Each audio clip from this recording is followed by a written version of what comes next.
Hola, soy Marcelo Sienra, coordino el Centro de Investigación, Documentación y Difusión de las Artes Escénicas del Teatro Solís. Agradecemos la invitación de Claudia Tor para participar de este ciclo de encuentros escénicos, teatro nacional y latinoamericano. También el apoyo de Cultura de Bahía Blanca y de la Asociación Argentina de Investigación y Crítica Teatral, AINCRIT. Desde el CIADE participamos con una conferencia que se llama No actividades museísticas, realizada en un ciclo que se llama El virus de la transmedialidad, con el equipo de estudios transmediales integrado por el CIDAE y la Facultad de Humanidades y Ciencias de la Educación de la Universidad de la República. Hola, bienvenidos a este ciclo de conferencias que se llama El virus de la transmedialidad.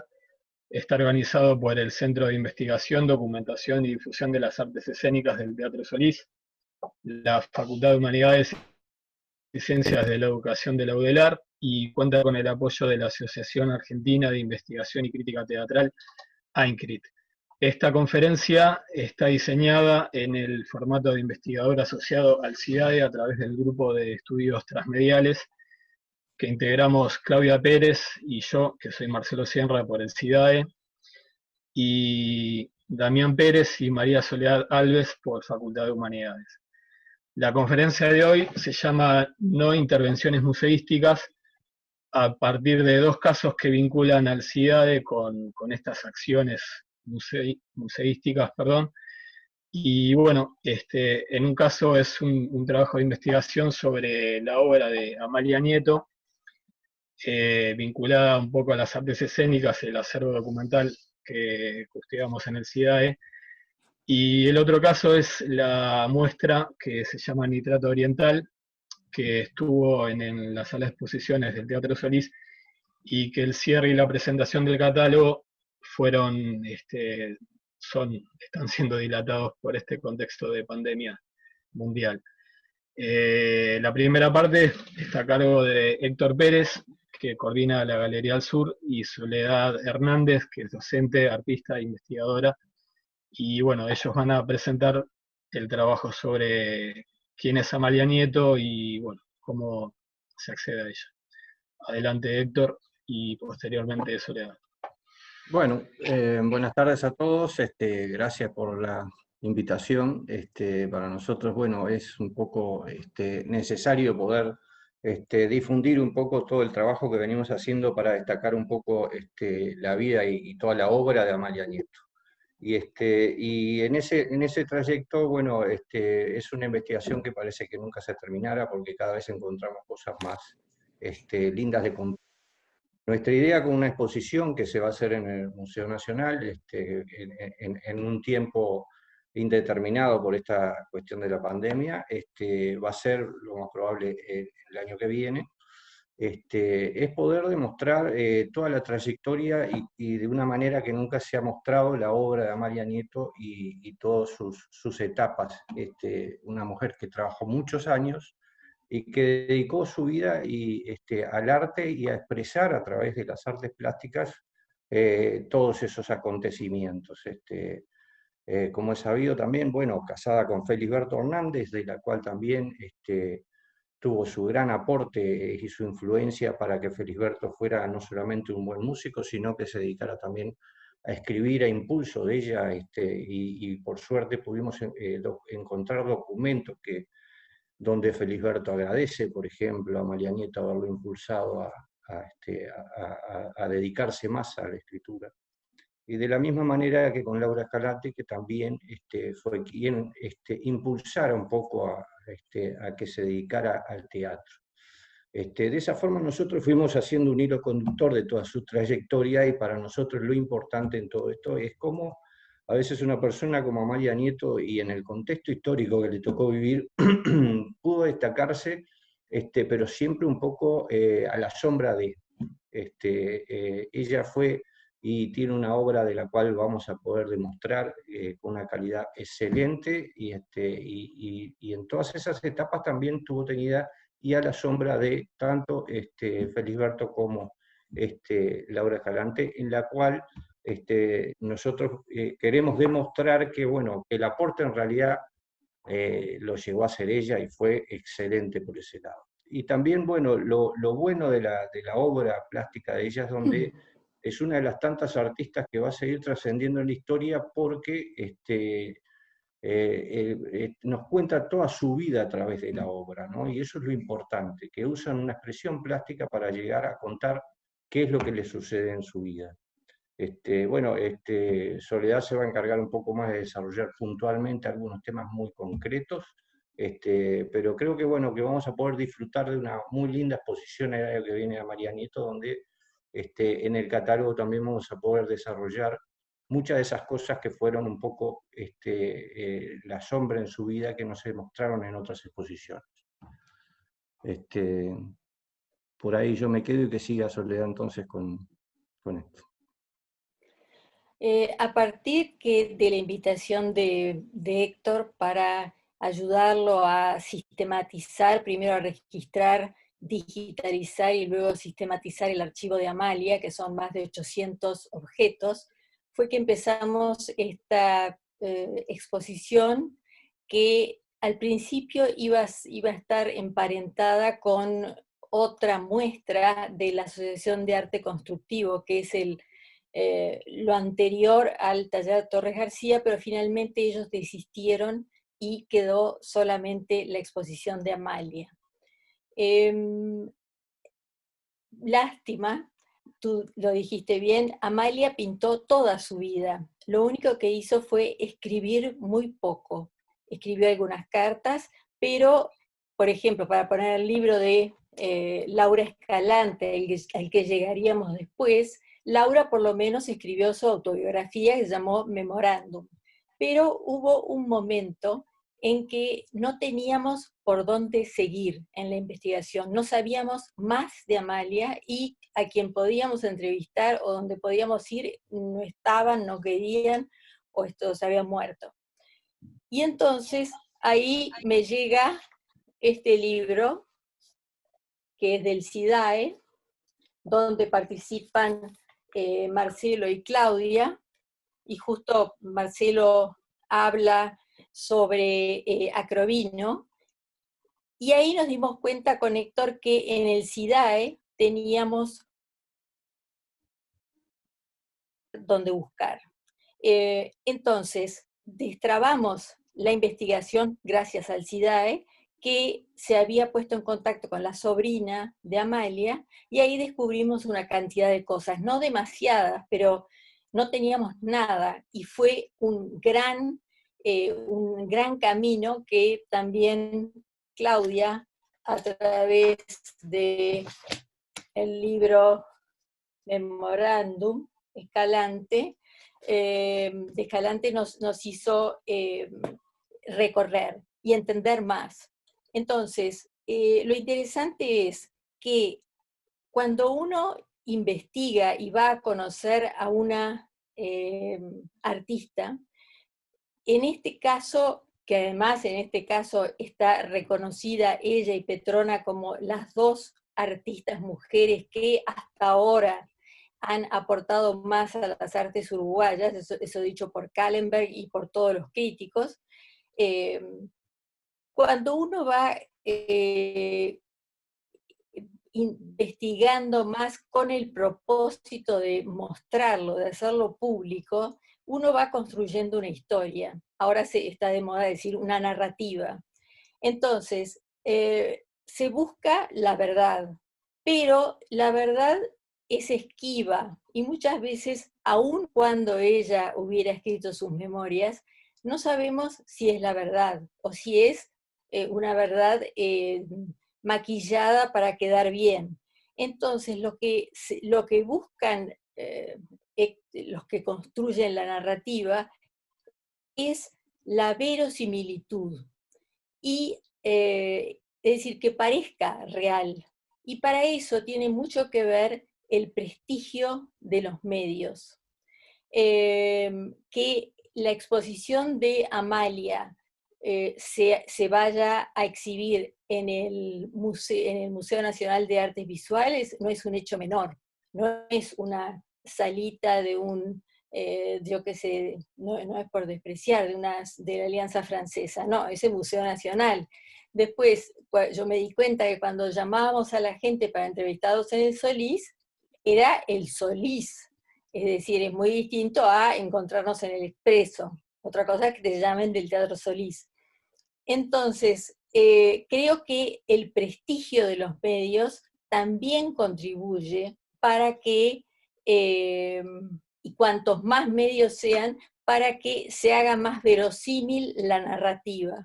No sabemos si estamos contando la verdad de Amalia. Es una verdad, no, es una narrativa creíble, argumentada con toda la obra de Amalia que ustedes van a ver, y con esos dos personajes que son Felisberto y Laura, a los que Amalia apoyó, y que además en los dos casos no solamente ella los apoyó, sino que acá tocamos otro tema que es el de lo público y lo privado. Yo estaba pensando que fueron, cuando ustedes se acuerdan, estando casado con Amalia, Felisberto era muy pobre y aceptaba cuanto, o se le ocurrió que en los pequeños cines del interior podía tocar el piano. Entonces aceptaba cualquier concierto, tenía que buscar a la gente y juntar 5, por ejemplo. Entonces, mientras él tocaba el piano, ella le mandaba cartas y las dibujaba. Cuando se pelearon, ella cortó las cartas y se quedó con los dibujitos. Esos dibujitos se hicieron famosísimos, entre ellos porque hubo una enorme exposición en una galería prestigiosa de Buenos Aires que se llamó Cartas a Felisberto, pero eran cartas privadas.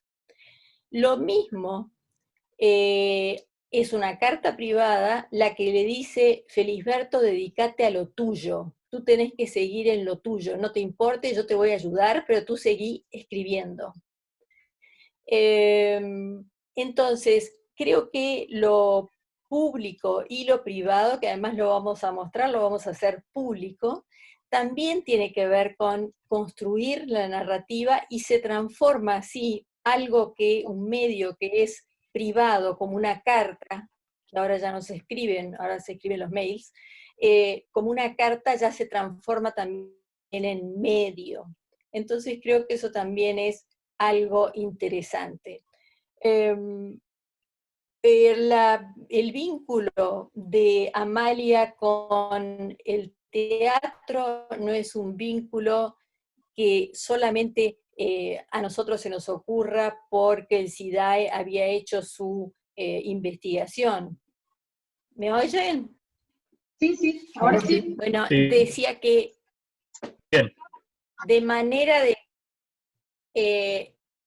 dentro del vínculo de Amalia y el teatro, y de manera de extender más este conocimiento y difusión de Amalia Nieto, se ocurrió hacer escenografías que el jurado y todo eso lo determinará el Teatro Solís, que va a ser también como sala de exposiciones, y con el auspicio del SIDAE llamamos a escenógrafos interesados en hacer escenografías de obras que haya dirigido Laura, pero usando algún recurso de Amalia.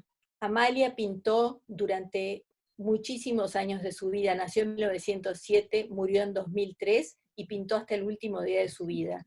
Entonces, y además fue cambiando, incorporando muchas veces no sincrónicamente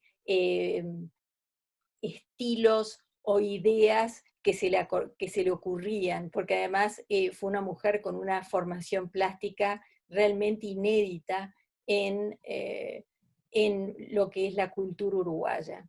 Pero bueno, yo lo que hago es invitarlos como Héctor a que vengan luego de la pandemia a ver Amalia y a conocer la narrativa que construimos y a ver si es la misma de ustedes o lo que me interesaría sobre todo es que cada uno tenga su narrativa de Amalia.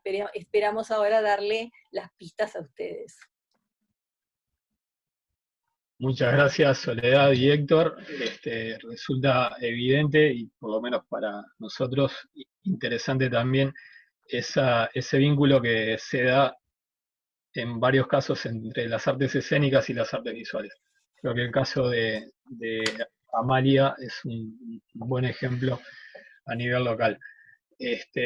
Ahora seguimos con la conferencia sobre la otra exposición. Esta sí se hizo, pero la diferencia es que el final se cruzó con la llegada de la pandemia a Uruguay. Nitrato Oriental, Precine y Cine Silente en Uruguay, 1850-1932. Es una exposición que se presentó en la sala de exposiciones Estela Medina del Teatro Solís. Los curadores son Georgina Torello y Ricardo Boglione. Esta muestra fue seleccionada en el marco de la convocatoria anual a proyectos expositivos que hacemos desde el CIDAE. Y bueno, tuvo la particularidad que en el momento del cierre de la muestra habíamos agendado la presentación del catálogo de la misma. Y bueno, otro caso de delay en acciones o en no acciones museísticas en nuestro medio. Georgina y Ricardo van a presentar la propuesta. Bueno, muchas gracias, Marcelo. La muestra Nitrato Oriental tuvo origen en mi investigación sobre cine silente, una investigación que involucró en primer lugar a la biblioteca y el papel, pero que también me obligó por la falta de un archivo específico a salir de ella y recorrer la ciudad en busca de pistas, puedo pensar, entrar en los negocios anticuarios y preguntar muchas veces sin suerte por linternas mágicas, diapositivas, cámaras, etc. Encontrarme con coleccionistas que preservaban amorosamente eso que a lo largo de un siglo otros vendieron o descartaron, y visitar instituciones como el CIDAE, en el Teatro Solís, el Sodre, Cinemateca Uruguaya, la Universidad Católica, lugares que protegen fragmentos de lo que fue el cine acá. Todo ese universo hecho de vidrio, de madera, de nitrato y por lo tanto de plata, de hierro, de cuero y por supuesto de toneladas de papel, terminó y era un destino anunciado, marcado por mi formación como investigadora, en la superficie plana del libro. Un libro que se llama La conquista del espacio y se publicó por Yaburú en el 2018, entonces cerquita de la muestra. Es decir, terminó en una organización discursiva, en una operación intermedial, si pensamos en el corpus, que como la éfrasis en muchos casos representa verbalmente lo que fue representado visualmente. Así pasó en el libro con las películas producidas en nuestro país, del 15 al 32, con los programas que se imprimieron para ellas, con las máquinas que se utilizaron y las revistas que los uruguayos vieron entre 1910 y 1930. En el libro está todo transformado en letra negra y por lo tanto no tiene de aquellos objetos ni el peso, ni los colores, ni las texturas, ni los olores, el perfume del papel antiguo, ni el vinagre cuando se trata de películas de acetato. La relación con el objeto es clave, tiene algo de lo que toca Felisberto en El caballo perdido y por supuesto en toda su obra. Y lo traigo aquí no como pianista del cine del periodo que fue mencionado por Soledad antes, sino como impulsor de un método. Lo cito. Al principio había mirado los objetos distraídamente, después me había interesado por los secretos que tuvieran los objetos en sí mismos, y de pronto ellos me sugerían la posibilidad de ser intermediarios de personas mayores. Ellos, o tal vez otros, que yo no miraba en ese momento, podrían ser encubridores o estar complicados en actos misteriosos. Fin de la cita. La investigación, y mucha de la investigación académica, implica esa relación con los objetos como pistas, como encubridores, como envueltos en actos misteriosos a descubrir. La muestra significó para mí, para nosotros, y ahora Ricardo va a hablar de ella y del catálogo, la oportunidad de devolverle la tridimensionalidad que había tenido durante los 8 años que la habité, que estuve dentro de ella, y la posibilidad de invitar al público a meterse también. En el proceso de reconstrucción del andado y de recolección de materiales se expandieron los límites temporales y espaciales. Las coordenadas fijadas por el libro, del 15 al 32, retrocedieron hasta 1850. La centralidad absoluta de la producción uruguaya dejó paso a la visión del campo cinematográfico en su conjunto y de cómo esa producción extranjera ocupó los cines y el imaginario del primer público uruguayo. Y uno de los aspectos más importantes, lo que el libro solo había esbozado por los recortes mismos de la investigación, aquí ganó mucho espacio, un espacio central, digamos. Y es el rol que las distintas ciudades del interior tuvieron en el campo, en la producción, en la proyección, en la formación del público, en el coleccionismo. De ese pasaje intermediático del plano a la tridimensionalidad, pasaje que es puro y duro gusto por los objetos, parafilia, abierto fetichismo, me gustaría mencionar, para terminar, 3 objetos con los que el público de la muestra se encontraba. Una placa de vidrio para linterna mágica francesa, móvil y pintada a mano, datable entre 1850 y 1880 del Archivo del Sonia. La que elegí es una fantasmagoría, antepasada directa de lo que pensamos hoy como cine, se proyectaba en salones oscuros sobre telas blancas, y en este caso en particular, mostraba un simple yunque gris para inmediatamente hacer aparecer una suerte de diablo colérico, musculoso y con cuernos, que sostiene ese yunco mientras agita sus alas. Imagino rápidamente. La placa nos cuenta esa historia, la de un público a sorprender o a aterrorizar con apariciones, pero también la de un aparato que estaba involucrado en ese truco. La máquina del marco, el bronce, del mecanismo, que tras más de 150 años sigue funcionando, el vidrio y el detalladísimo trazo del dibujante.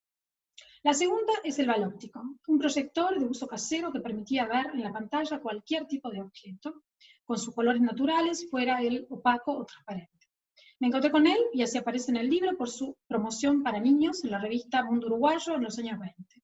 Permitía, decían los avisos, el encuentro de los infantes con sus seres queridos ausentes. Y concretamente, permitía a la niña del aviso, que tenía nombre, se llamaba Carmencita, ver a su tía Rosa. A unos pocos meses de la inauguración de la muestra, tras años de relación puramente especulativa con la máquina, encontramos una en Mercado Libre. Era un poco más nueva que la de Mundo Uruguayo, de los años 30 y 40, pero nos permitió manipularla, funcionaba perfectamente, y casi incendiar nuestra casa en la prueba. A veces la teoría no conduce a las prácticas. La cámara, el balóptico, no es lo único que quedó en el Teatro Solís por la interrupción de la muestra, es la que está ocupando espacio allí. Y por último, las filas de las butacas del Solís. En esta invitación a codearse con los objetos nos interesó, pensando también en el edificio en el que estábamos, que tuvo 2 cines y proyectó en su sala principal las primeras producciones uruguayas, proponer un espacio para la exhibición de películas nacionales del periodo. Las butacas originales del teatro, colocadas como una mini sala en un rincón de la muestra, hicieron de trámite para ese habitar el espacio que nos interesaba que el público pudiera. Bueno, sí, yo voy a ser breve, y en realidad lo que anticipó Georgina, más que nada sobre la cuestión de museística, un poco para retomar el título, y también un poco de transmedialidad, ¿no? Como cuestión museística, en realidad fue cómo operar una sala como la Estela Medina de Solís, que no es un cubo blanco, ¿no? No es una sala pensada como una galería o como un museo, ¿no? En principio. Entonces, la idea fue necesariamente seguir los espacios irregulares de la sala y de alguna forma moldear a ello los soportes para poder presentar la pieza. Eso fue un poco la guía principal. Algo que al principio nos pareció muy difícil, pero en realidad terminó siendo más difícil en teoría de lo que finalmente lo fue en el montaje, digamos, en su realización concreta, ¿no? Digo, el espacio finalmente fue bastante amigable, en realidad. Quizás nos ayudó en esa tarea a tener una clara división conceptual, ¿no? de lo que eran los 4 temas de la muestra, ¿no? Que eran, bueno, los orígenes de la imagen en movimiento, yo habló de la placa del siglo XIX, Después otro que era el cine extranjero en el Uruguay, la invasión, ¿no?, del cine en el Uruguay, del extranjero, y después el cine uruguayo en sí mismo, y finalmente una sección más centrada en la relación del público con el cine a través de la revista, de los programas, en fin, de todo lo que no era necesariamente película, pero que llegaba al público, ¿no?, a propósito del cine. Bueno, esa división temática nos permitió dividir en un camino progresivo el espacio en estaciones, ¿no?, que de alguna forma, como 4 estaciones bien definidas, que de alguna manera iban culminando en el minicine que también evocó Socino, ¿no?, con las butacas originales de Solís y una pantalla, un televisor donde se proyectaban fragmentos de películas.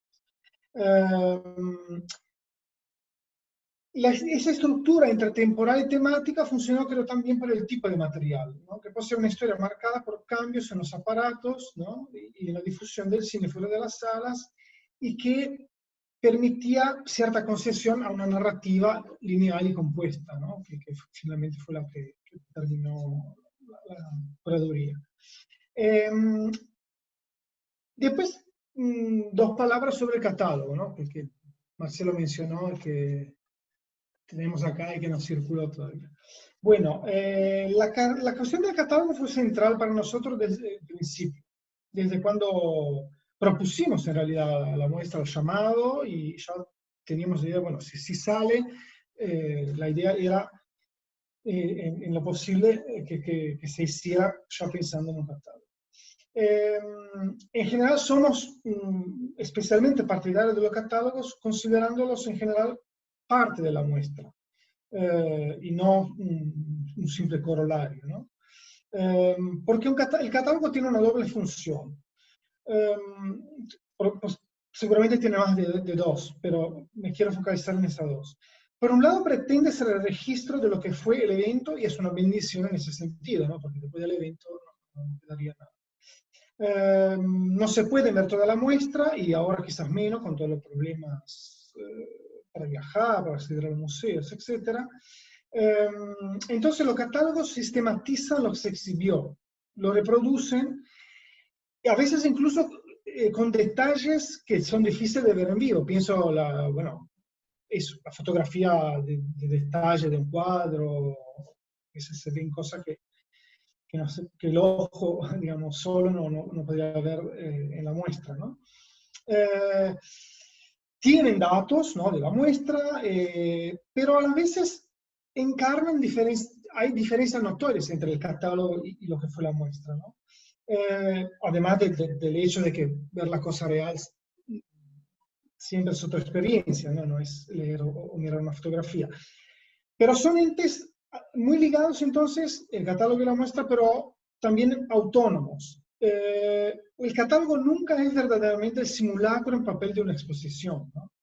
Y me parece crucial usar esa palabra del simulacro, ya que uno de los temas del encuentro de hoy es la transmedialidad. Bueno, en ese caso los medios serían de la sala, ¿no?, al papel.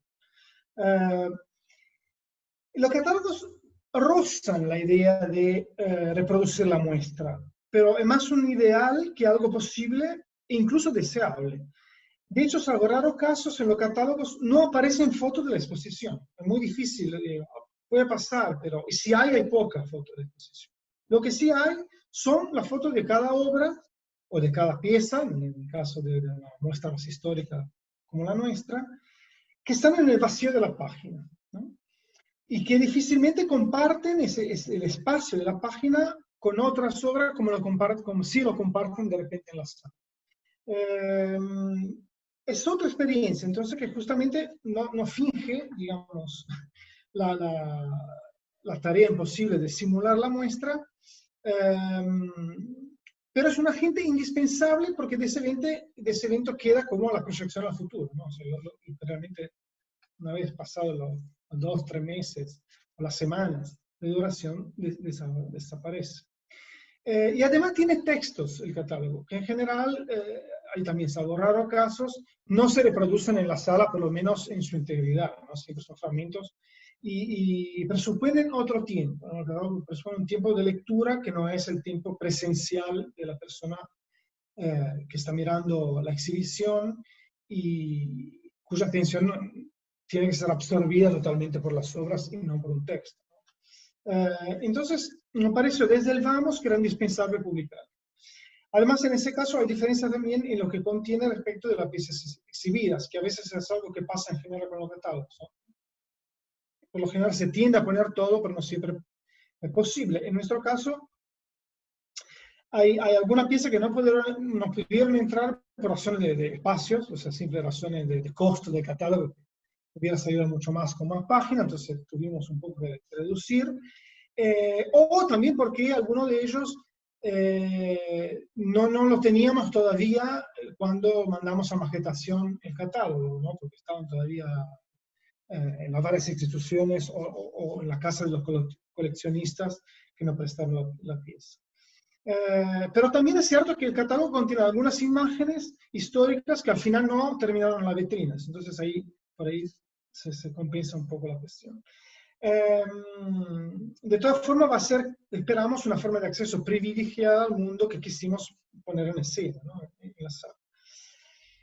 Y una palabra, 2 palabras sobre lo que decía Marcelo. Sí, debido a la emergencia, efectivamente el catálogo no tuvo una presentación pública como habíamos planeado. La idea, de hecho, era cerrar la muestra presentándolo en ese ámbito, en el medio de la muestra, como si fuera la última pieza del trabajo, ¿no? Y eso, bueno, iba a ser la segunda semana de marzo, como decía Marcelo, cuando, bueno, la cuestión ya sería muy complicada a nivel global, entonces preferimos cancelar el evento. Así que por ahora es un objeto todavía misterioso, que muy poca gente vio. Bueno, ahora por lo menos en video alguien más lo va a ver, así de lejos. La esperanza es poderlo presentar más adelante y distribuirlo, pues, por supuesto, pero creo que sin duda pronto vamos a hacer circular de alguna manera el PDF, en fin, el catálogo en forma electrónica para que, en definitiva, pueda ser visto por cuanta más gente posible, ¿no? Y acabarse todavía. Era eso, ¿no? Hablar de las dos cosas, catálogo y muestra.